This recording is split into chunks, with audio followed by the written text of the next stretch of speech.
Sebelum kita lanjut ke videonya, bagi kalian yang belum klik tombol subscribe, silahkan klik tombol subscribe agar kalian bisa membantu channel yang terus berkembang biak. Oke, lanjut. Assalamualaikum warahmatullahi wabarakatuh. Kembali lagi Coolcast menemani Anda dalam episode 2. Not fresh, just feel fresh. Kali ini saya kedatangan narasumber yang sebenarnya tidak asing lagi bagi kita. Yang pertama ada Pak Edi. Selamat datang Pak Edi. Selamat datang. Pak Edi ini guru apa Pak? Bahasa Indonesia. Oh, bahasa Indonesia. Berikutnya ada Pak David. Selamat datang Pak David. Guru apa Pak David? PJOK. PJOK. Ya. P-nya? Pendidikan, jasmani, olahraga dan kesehatan. Mantap. Nah, ini kita akan menindaklanjuti pada episode 1 kemarin. Kita sudah intens membahas tentang TPPK ya. Nah, kali ini kita fokus pada sekolah Empero SMP Negeri 2 Tulungagung. Kira-kira sejauh mana program dari TPPK ini sudah berjalan di SMP Negeri 2 Tulungagung? Silakan. Siapa yang menjawab dulu? Mungkin Pak Edi bisa memberikan komentar. Baik, terima kasih. Sejauh mana kalau dikatakan program TPPK ini kita sudah berjalan. Untuk ini kita juga dari tim TPPK membentuk juga tim kedisiplinan dan ketertiban. Dan ini kita harapannya sih ke depan anak-anak itu biar lebih bisa disiplin. Sudah berjalan dan harapannya ke depan anak-anak agar bisa lebih baik lagi lah. Lebih baik lagi ya. Ya. Kalau Pak David, bagaimana Pak David selama ini perjalanan TPPK di Empero? Terima kasih waktunya. Apa yang disampaikan sama Pak Edi itu sudah berjalan. Di Empero kita sudah berjalan dengan baik dan alhamdulillah sampai saat ini telah gimana ya istilahnya itu kita sudah menggandeng sama instansi lain seperti Polres, kita sudah Polres, oke. mendatangkan, dan itu sangat besar dampak kepada anak, sehingga apa yang disampaikan sama tim dari Polres kemarin itu sangat mengena pada anak, khususnya untuk yang cewek-cewek. Nah, itu bagaimana ranahnya, ini masuk ranah apa, yang ini masuk ranah apa, sehingga anak-anak khususnya di SMP 2 di Empero itu semakin tahu mana yang tidak boleh dan mana yang bisa dijaga, seperti itu. Oke. Nah, saya mau kembali lagi terkait dengan kegiatan anak-anak. Sejauh ini menurut Pak Edi, apa kesalahan yang sering dilakukan oleh anak, atau apakah ada kasus bullying yang saat ini belum terselesaikan? Untuk kasus bullying saat ini anak-anak itu masih ada lah Pak. 1, 2, 3 itu kasus bullying masih ada. Contohnya seperti apa Pak Edi? Di dalam kegiatan sehari anak-anak itu biasanya guyonan, seperti guyonan. Terus kalau guyonan dibiarkan berlama-lama itu kan bisa menjadi bullying kan Pak ya. Itu memanggil nama orang tua, terus ejekan-ejekan seperti itu kan. Seperti itu ya, kita selalu memberikan edukasi lah kepada anak-anak seperti itu. Masih ada seperti itu, semacam itu masih ada ke anak-anak itu seperti itu. Pak David menemukan hal yang lain? Ada sih, untuk siswa di SMP 2 sendiri itu seperti apa ya, untuk memanggil, sama dikatakan sama Pak Edi, memanggil itu kadang orang tua itu dipanggil, nama orang tuanya itu disebut. Nah, setelah itu ada juga memanggil dengan nama, istilahnya itu nama kayak julukan atau julukan. apa gitu. Nah, di mana anak-anak ini ketika sudah ada tim TPPK, terus ada lagi tim ketertiban, nah, itu sudah banyak berubah. Dalam arti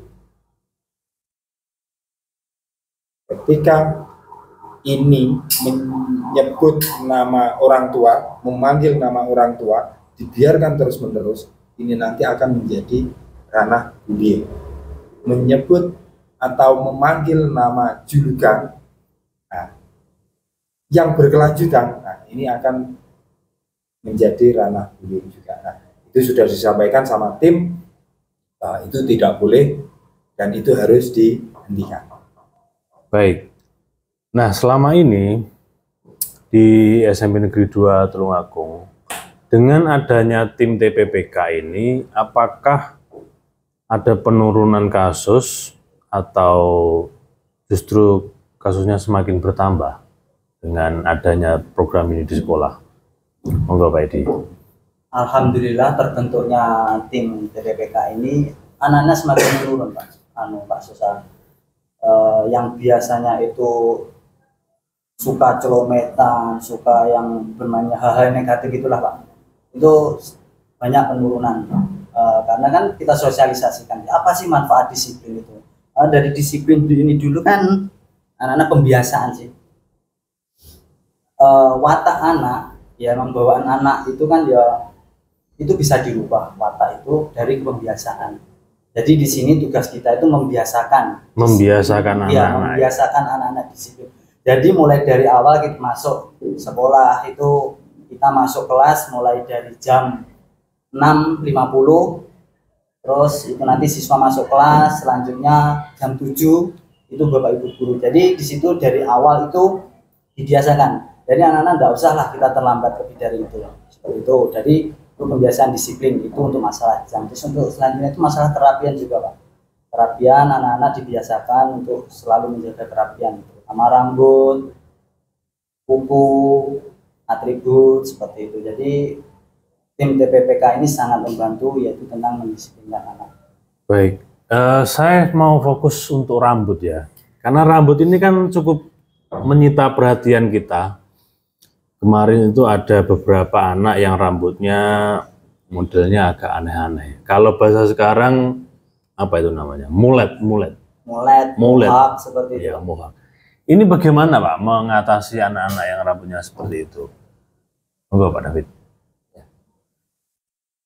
Kalau masalah rambut sebetulnya itu dari lembaga sendiri, dari SMP 2 itu kan sudah punya aturan Pak. Aturannya bagaimana Pak David? Sudah punya aturan rambut ketika standar masuk sekolah. Suatu misal 1 cm, 1 cm, atasnya 2 atau 3 cm. Oh, ya sudah. 1 cm, 1 cm, 2 cm ya? Ya. Belakangnya? Belakangnya ya kan dia mengikuti Pak. Asalkan standar masuk sekolah di SMP 2 itu berapa standarnya dan seperti apa sih model potongan rambutnya, jangan mengikuti tren yang sekarang. Yang mulet itu tadi ya? Nah, kalau jenis mulet itu kan tren sekarang Pak Edi. Iya, tren sekarang. Tren sekarang itu mulet. Jadi jangan seperti itu. Kita masih di lingkup sekolah. Jadi jangan diikutkan untuk yang tren Di luar sekolah. Di luar sekolah ataupun apa ya Pak Edi? Gaya-gaya artis. Gaya-gaya artis lah. Jangan seperti itu. Karena pelajar masih pelajar. masih berada di sekolah dan ada Jadi, aturannya. aturan sekolah mari kita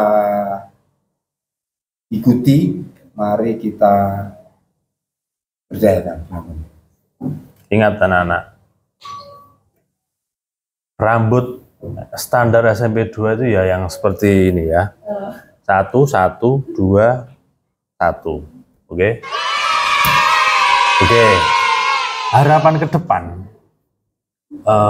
sebagai pendidik, bagaimana harapan ke depan Pak Edi atau Pak David untuk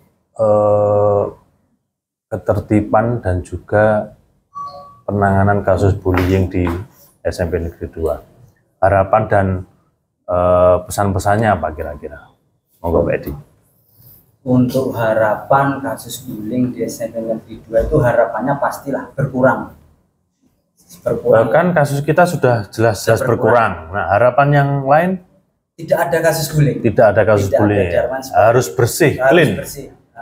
Dan bagaimana cara kita membersihkan itu kan kita tidak luput dari kerjasama pihak sekolah. Kolaborasi ya. Kolaborasi antara pihak sekolah, orang tua ataupun lingkungan sekitar. Karena anak ini berperilaku bullying tersebut pasti itu ada contoh.